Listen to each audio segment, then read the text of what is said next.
Good morning students, master club coaching classes की तरफ से आप सभी का स्वागत है।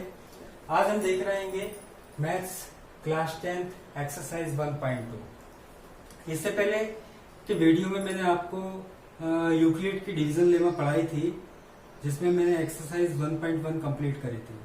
अभी हम एक्सरसाइज 1.2 देख रहे हैं, जो कि एलसीएम और एचसीएफ पे बेस है। तो ऑलरेडी मैंने लिख लिया है ताकि अपना समय नहीं खराब हो कि एलसीएम क्या होता है, एचसीएफ क्या होता है। आप इसको नोट कर सकते हैं। पहले मैं थोड़ा सा डिटेल में आपको बता दूं। LCM is the short form of least और लोएस्ट कॉमन मल्टीपल। एलसीएम किसका शॉर्ट फॉर्म है? लीस्ट कॉमन मल्टीपल या लोएस्ट कॉमन मल्टीपल का ये शॉर्ट फॉर्म है। हिंदी में अपन इसे बोलते हैं लघुत्तम समापवर्त। हिंदी में बच्चों अपन क्या बोलते हैं? लघुत्तम समापवर्त। इंग्लिश बोलते हैं लीस्ट कॉमन मल्टीपल। इसके अगेंस्ट में HCF is the short form of highest common factor. English में अपन इसे बोलेंगे हिंदी में अपन इसे बोलेंगे महत्तम समापवर्त। अब इसको अपन डिटेल में देखते हैं कि इसको अपन लीस्ट कॉमन मल्टीपल बोल रहे हैं तो क्यों बोल रहे हैं। इसके लिए अपन एक एग्जांपल लिखते हैं। If we have two numbers x and y and their LCM is z। अगर हमारे पास दो नंबर हैं x और y और उनका एलसीएम क्या है? z है। तो z क्या है? z एक ऐसा स्मॉलेस्ट नंबर होगा कि अगर उस z में अपन x से डिवाइड करेंगे तो कोई भी रिमाइंडर नहीं बचेगा, ठीक है। और उसी z में अगर y से भी डिवाइड करेंगे तो भी कोई रिमाइंडर नहीं बचेगा। मतलब कि z क्या है? एलसीएम क्या है? एक ऐसा छोटे से छोटा नंबर है जिससे कि अपन उससे डिवाइड करें जिसका वो एलसीएम है, तो डिवाइड जो है कंप्लीटली हो जाएगा, पूरी बार जाएगा। ओके, यहाँ पे मैंने एक एग्जांपल भी लिखा है, उस पर मैं आता हूँ, लेकिन उससे पहले अपन देख लें कि एचसीएफ क्या है। If we have two numbers x and y and their HCF is z, then z is the greatest number such that. देखिए यहाँ पे क्या है? z क्या है? ग्रेटेस्ट नंबर है। और यहाँ पे क्या है? एलसीएम में वो क्या है? स्मॉलेस्ट नंबर है। तो किस तरीके से ग्रेटेस्ट नंबर है कि अगर अपन जो नंबर्स हैं उसमें अपन एचसीएफ से डिवाइड करेंगे तो डिवाइड कंप्लीटली हो जाएगा, वो कंप्लीटली डिविजिबल होगा और कुछ भी रिमाइंडर नहीं बचेगा। यहाँ पे दोनों ही केस में रिमाइंडर नहीं बच रहा है, ये आप देख रहे हैं। एक क्या है आपका? एक आपका स्मॉलेस्ट नंबर है और एक क्या है? ग्रेटेस्ट नंबर है।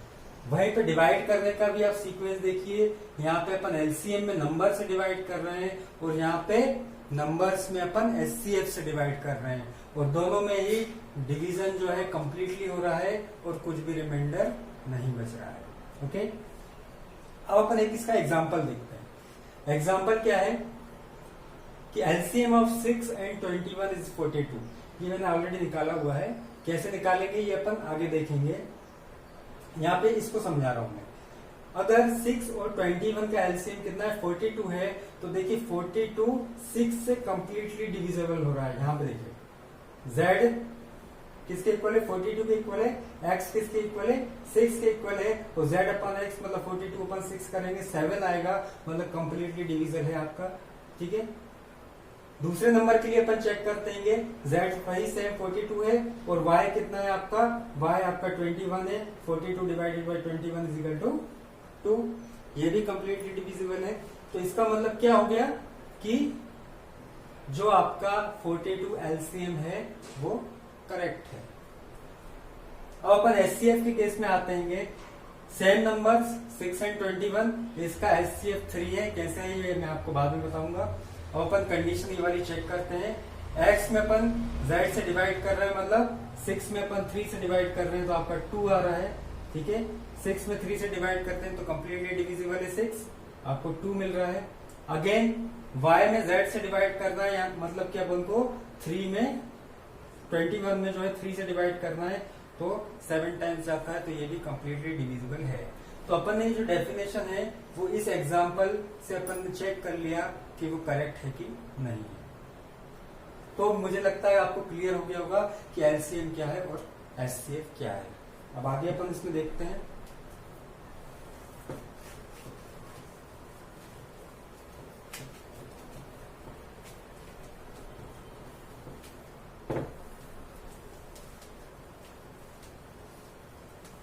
एलसीएम और एचसीएफ निकालने की कई मेथड हैं।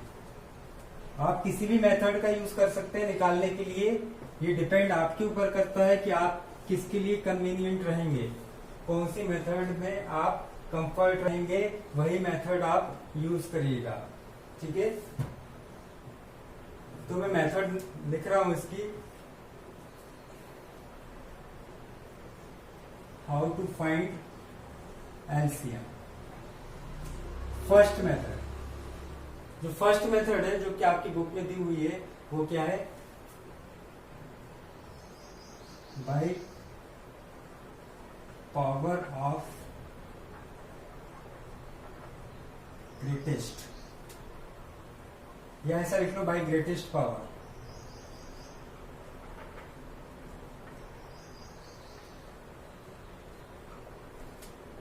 ब्रैकेट में मैं लिख रहा हूं प्राइम फैक्टर।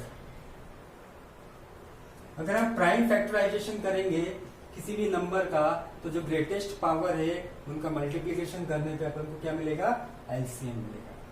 ठीक है, सेकेंड मेथड इसकी क्या है? सेकेंड मेथड है इसकी grouping. Grouping of common factor.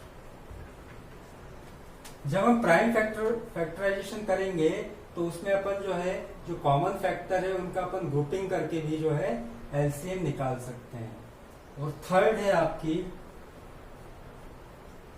By divide method.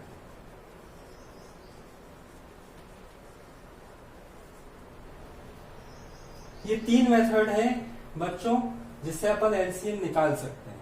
ठीक है, इन तीनों मेथड को मैं एक्सप्लेन करूंगा कि किस तरीके से अपन को निकालना है। वही अपन एचसीएफ किस मेथड से निकालेंगे वो भी एक बार देख लेते हैं अपन।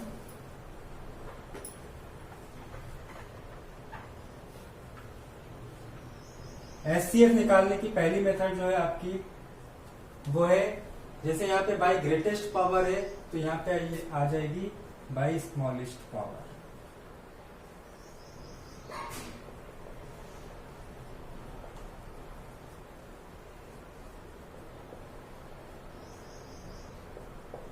Bye smallest power of prime factorization. दूसरी सेकंड मेथड इसमें क्या है? वही जो यहाँ पे सेम है, ग्रुपिंग ऑफ कॉमन फैक्टर। तो थर्ड यहाँ पे है। तो स्टूडेंट्स हम देखते हैं कि जो हमारी पहली मेथड है by greatest power prime factor. ठीक है, हमें क्या करना है, जो भी नंबर्स आपको दिए हैं उनका प्राइम फैक्टराइजेशन करना है। प्राइम फैक्टराइजेशन आप अर्लियर क्लासेस में देख चुके हैं। फिर उसके पावर की फॉर्म में हमें लिखना है और फिर जो है हमें उसका एलसीएम निकालना है। ऐसे एचसीएफ में भी हम क्या करेंगे? By smallest power of prime factor. Okay, तो एक एग्जांपल से हम देखते हैं। आपकी बुक का एक हम क्वेश्चन ले लेते हैं, एक्सरसाइज 1.2। ओके, एक्सरसाइज 1.2 ही हम कर रहे हैं। उसका हम थर्ड क्वेश्चन का फर्स्ट क्वेश्चन देख रहे हैं। 12, 15 और 21, ये हमारे पास 3 नंबर्स हैं। ठीक है, इन 3 नंबर्स का हमें एलसीएम फाइंड करना है। तो पहले हम इसके प्राइम फैक्टर कर लें। 12 को हम किस प्रकार से लिख देंगे?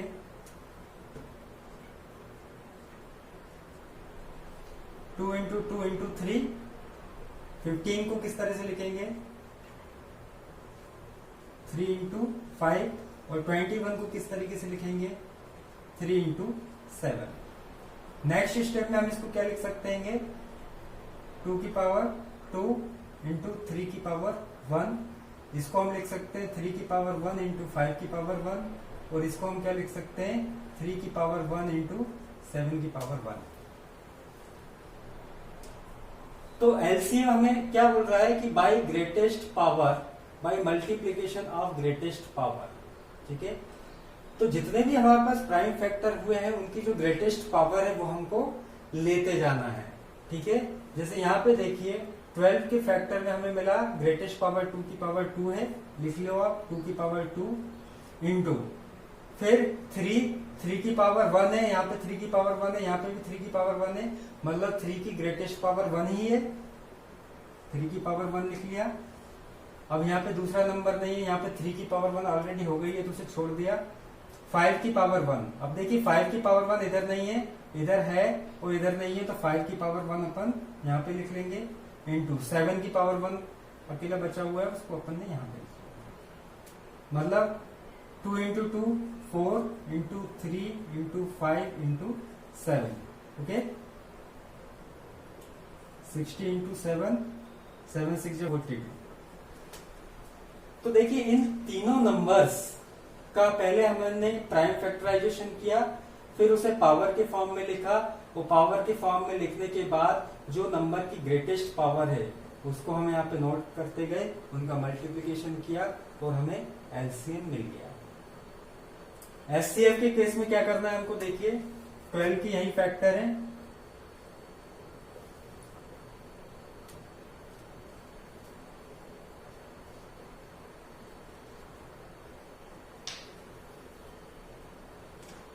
तो हमें क्या करना है, by smallest power of prime factor. तो इसमें जो सबसे छोटी पावर है उसका मल्टीप्लिकेशन हमको यहाँ पे करना है, ठीक है। तो देखिए यहाँ पे स्मॉलेस्ट पावर क्या है, 3 की 1, ठीक है, तो हम यहाँ पे ले लेंगे 3 की पावर 1। तो जो इसका एचसीएफ है वो कितना हो जाएगा आपका, 3 हो जाएगा, ठीक है। तो मुझे लगता है कि यहाँ तक आपको ये कॉन्सेप्ट क्लियर हो गया है। अब इसके सेकंड मेथड पे जाते हैं।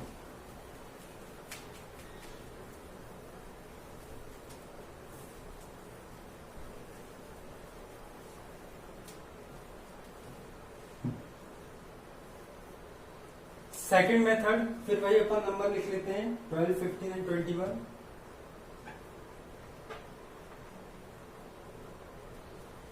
इसके हम प्राइम फैक्टर लिख लेते हैं,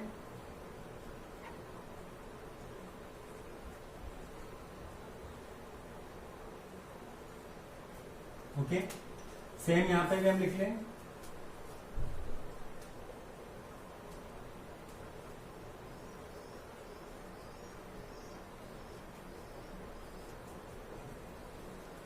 एलसीएम के केस में हमें क्या करना है, सबसे पहले जिसका पेयर बन रहा है वो नंबर आपको लिख लेना है। यहां पे देखिए 2 और 3 है, 3 और 5 है, 3 और 7 है, केवल 3 एक ऐसा नंबर है जिसका पेयर बन रहा है और वो तीनों में है। तो एक पेयर बना के हमें उसको एक ही बार लिखना है, ठीक है। उसके बाद जो आपके नंबर बच रहे हैं उनको आपको एज इट इज लिख लेना है। 2 इंटू 2 बच रहा है 5 और 7, और इनका मल्टीप्लीकेशन करना है। 60 into 7 is equal to 420, okay. तो एक मेथड ये है कि आप उसके प्राइम फैक्टर लिखिए, उसके बाद देखिए कि जो नंबर तीनों में आ रहा है, अगर 3 नंबर का है तो तीनों में देखना है, 2 नंबर का है तो दोनों में देखना है। जो नंबर तीनों में आ रहा है उसका आपको एक पेयर बना के सिर्फ एक बार लिखना है। जिनका पेयर नहीं बन रहा है उनको एज इट इज लिख लेना है और मल्टीप्लीकेशन करना है, तो जो आएगा वही आपका एलसीएम होगा। एचसीएफ के केस में क्या होगा, यहाँ पे भी आपको ग्रुप बना देना है। देखिए 3 का ग्रुप बन रहा है तो आपको 3 लिख लेना है, लेकिन यहाँ पे आपको उन सबको नहीं लेना है जिनका पेयर नहीं बन रहा है, ठीक है। यहाँ पे देखिए 2 का कोई पेयर नहीं बन रहा है, 2 तीनों में नहीं है, 5 भी तीनों में नहीं है, 7 भी तीनों में नहीं है, तो सिर्फ अपन को 3 को एक बार लिख लेना है। अगर और कोई नंबर भी होता है इसमें जो कि इन तीनों में होता है तो फिर उसको अपन मल्टीप्लीकेशन के फॉर्म में यहाँ लिखते हैं और मल्टीप्लाई करने के बाद एचसीएफ निकालते हैं। लेकिन यहाँ पे सिर्फ 3 अकेला है तो 3 अकेला ही इसका क्या होगा, इन तीनों का एचसीएफ होगा, ओके। नेक्स्ट थर्ड मेथड देखते हैं हम।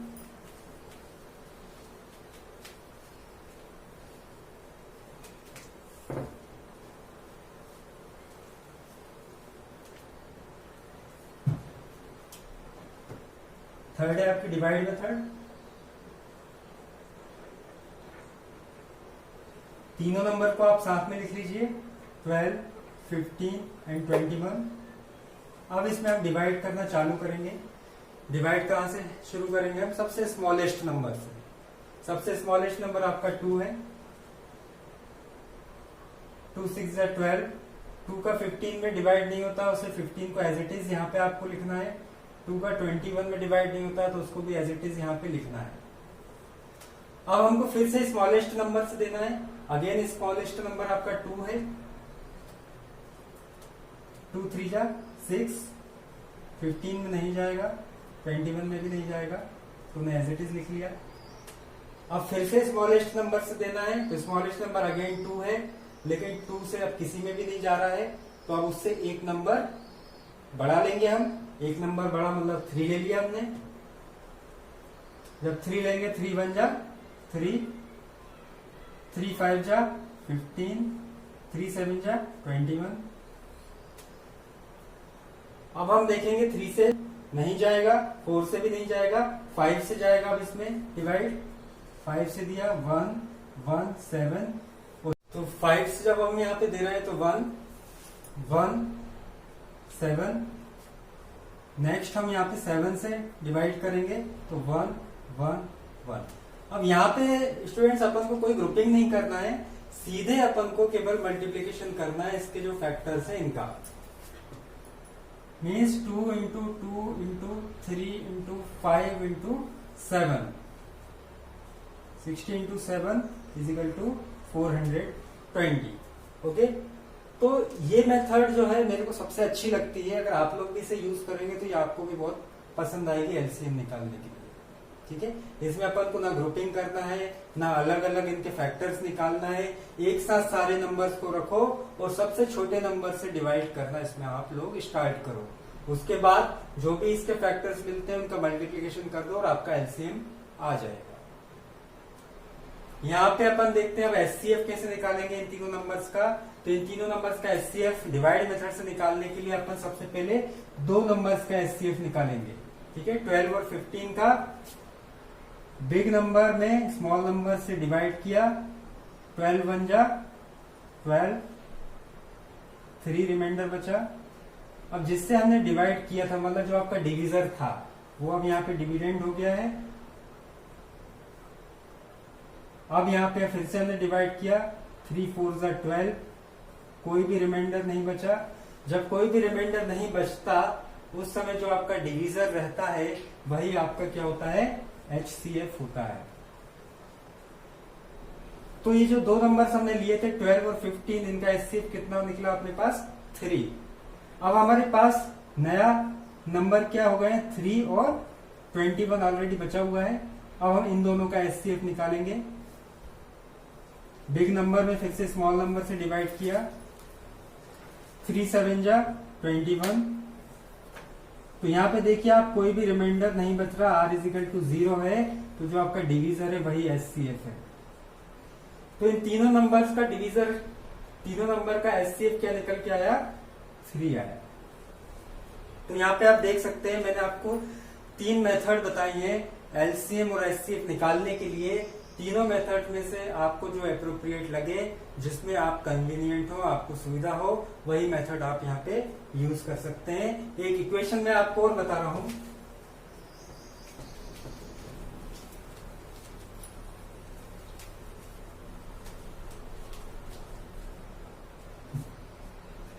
अगर हमारे पास 2 नंबर है और उनका एलसीएम या एचसीएफ अपन को दिया हुआ है, तो उसमें एक रिलेशन होता है। First number into second number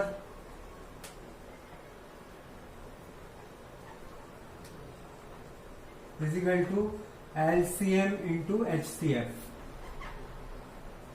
अगर हमारे पास 2 नंबर है और उनका हमारे पास एलसीएम और एचसीएफ है, तो उनमें जो रिलेशन रहता है वो ये रहता है कि अगर आप दोनों नंबर्स का प्रोडक्ट करेंगे तो वो प्रोडक्ट उनके एलसीएम और एचसीएफ के प्रोडक्ट के इक्वल होगा। इससे रिलेटेड बहुत सारे क्वेश्चन आपकी बुक में दिए हुए हैं, जैसे कि एक्सरसाइज 1.2 में क्वेश्चन नंबर 4, ये आप लोग कर सकते हैं, इसी मेथड से होगा। ठीक है,